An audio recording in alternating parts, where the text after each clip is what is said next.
Bienvenidos a la unidad número 2 de los primeros auxilios psicológicos e intervención en crisis en nuestro curso virtual. Acá en esta unidad nosotros vamos a tener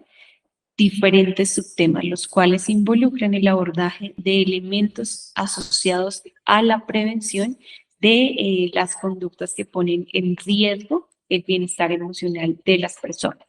Entonces, ¿cuál es la importancia de poder abordar esta temática dentro de este curso? Dar cuenta de que la prevención de la autolesión y el suicidio, como primer tema que ustedes van a encontrar acá en el curso, es que nos va a llevar a entender cómo existen componentes en términos de epidemiología que llevan a identificar las conductas y los patrones de riesgo frente al comportamiento de la persona. Del mismo modo, de acuerdo con la Organización Mundial de la Salud y la OPS establecen, el suicidio y la autolesión vienen siendo unas problemáticas a nivel social de mayor prevalencia, por ende hablarlo y por ende abordarlo constituye uno de los requisitos fundamentales dentro de todo lo que nosotros estamos adelantando. Por eso el primer subtema que ustedes encuentran es un poco frente a la conceptualización y frente a entender desde perspectivas epidemiológicas la importancia de abordar este tipo de temáticas. El segundo subtema que nosotros vamos a encontrar dentro de esta unidad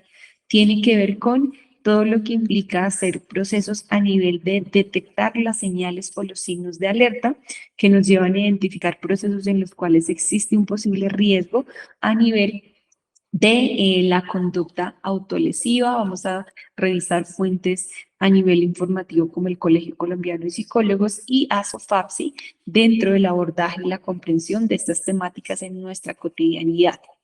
El tercer subtema que vamos a estar revisando dentro de esta unidad tiene que ver con la diferenciación a nivel de ideación, comunicación y conducta autolesiva, teniendo en cuenta que existen momentos claves y situaciones cruciales en las que el ser humano denota diferentes comportamientos y por ende no podemos catalogarlo siempre en el mismo momento como una conducta autolesiva, como una conducta consumada a nivel de suicidio o una ideación suicida. Entonces, aquí nosotros vamos a profundizar un poco más frente a ese elemento para establecer claridad frente a este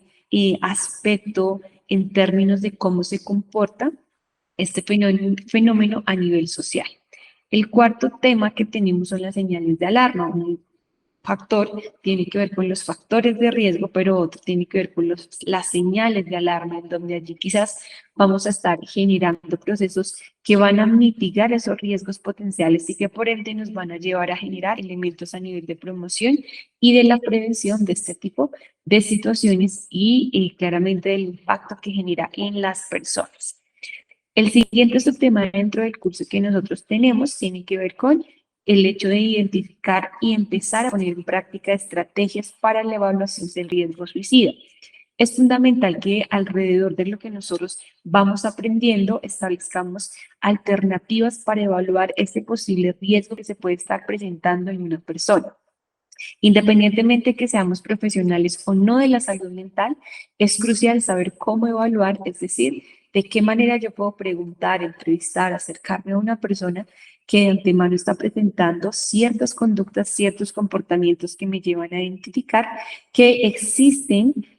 ciertos factores que pueden llevar a que con el tiempo en corto o mediano plazo se presente un factor en términos de autolesión y de daño a su propia vida. El siguiente subtema, que va muy de la mano con el anterior en relación a todo lo que implica esas estrategias, tiene que ver con el hecho de empezar a conocer y a discutir frente a los mitos que a nivel social se han construido frente a ideación y conducta suicida. Entonces, acá vamos a revisar cómo los constructos individuales y sociales afectan la percepción y afecta por ende cómo es que se van estructurando ideas de manera errónea, no objetivas, y que pueden ser muchas veces factores de riesgo dentro de la comprensión de esta temática.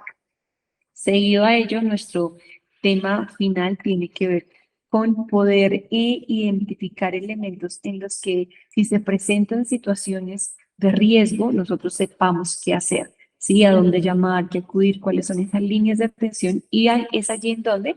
nosotros compartimos información desde lo que el Ministerio de Salud propone para poder establecer o generar un foco de mayor atención de manera pronta y de esta manera evitando que se generen secuelas bastante negativas dentro del funcionamiento social individual de las personas que pueden llegar a presentar este tipo de eventos que resultan ser adversos. Y se genera un último tema en términos de qué se podría hacer y qué no hacer, que va muy de la mano con las estrategias que se sugieren dentro del abordaje a nivel evaluativo de este tipo de casos. Del mismo modo, alrededor de esta unidad y la número 2, ustedes van a encontrar material de apoyo que pueden revisar en cualquier momento frente a la comprensión de las temáticas que vamos abordando.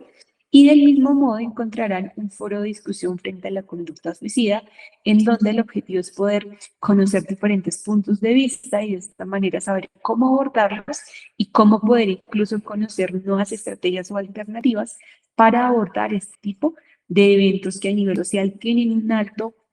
porcentaje en términos epidemiológicos para la salud mental de las personas.